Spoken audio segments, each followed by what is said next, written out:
So in Lab 1.2, I wanted to give you not really any help with actually Lab 1.2 because it's a fairly easy lab, but I wanted to give you a little extension that you might find interesting or fun, something that can help build on your program. So at the end of Lab 1.2, there were a few tasks for you to complete. And one of those tasks I thought was really interesting was to create a script that plays 4 different notes with at least 2 rests in between. So I'm going to go into Snap really quick, and I built a somewhat complicated program that just made a little music here, and I'll play that.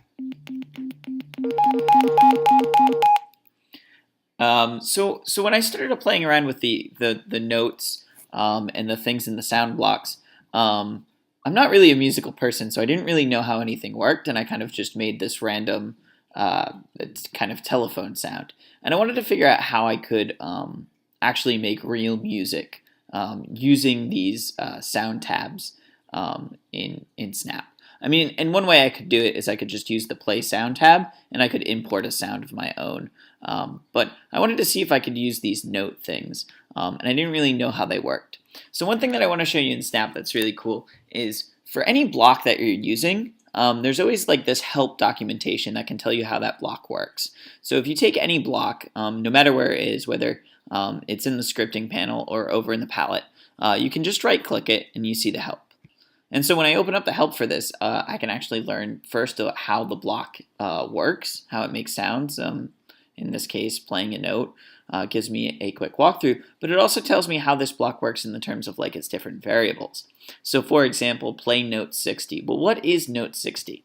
Well, if you take a look from here, it tells you that note 60 is middle C in a keyboard, right? And so you can type any key on the keyboard from 0 to 127. So I thought that was interesting is that, okay, these numbers map to a real keyboard, and it's okay if you don't need to know anything about music, but I tried to think, well, how could I actually create a song doing this?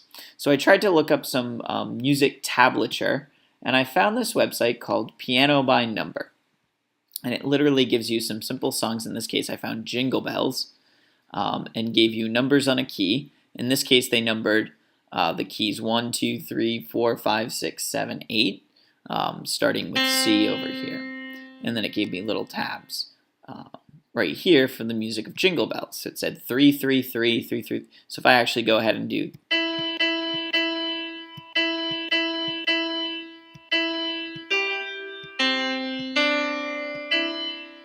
and it even puts little stars where there should be rests. So I thought I could change this 333 into something that Snap could use. And so in Snap, middle C is, I forgot already. Let me go back to the help. Key number 60. So if I just turn 60 into 1, and then 2 will be 61, and then 3 will be 62 because it starts at 60, 61, 62, 63, 64, 65, 66, 67. I think I can make Jingle Bells happen. So let's see if I can code that really quick. So I was able to make my song. One thing that I wanted to point out is I made a little mistake when I was learning the notation for the keyboard here. So if I go back to the Piano is Easy website, I realized right away that they numbered the keys 1, 2, 3, 4, 5, 6, 7, 8, but they forgot all these little half steps here. So in the case of Snap, every key is numbered. So starting with 60 for middle C, it goes 60, 61, 62, 63, 64, 65, 66, 67, 68, 69, 70, 71, so forth and so on.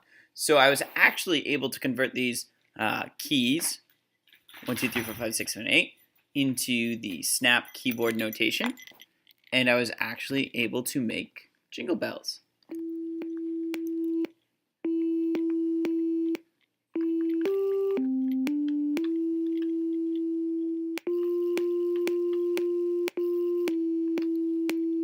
And I didn't finish it because I was lazy, but you could probably, if you're interested in making your Lab 1.2 just a little bit more interesting, head over to the Piano is Easy website, and you can find a bunch of other songs that have some numbered notations with them, so you don't need to understand anything about music like me. be able to convert that into these snap keyboard notations to make a song.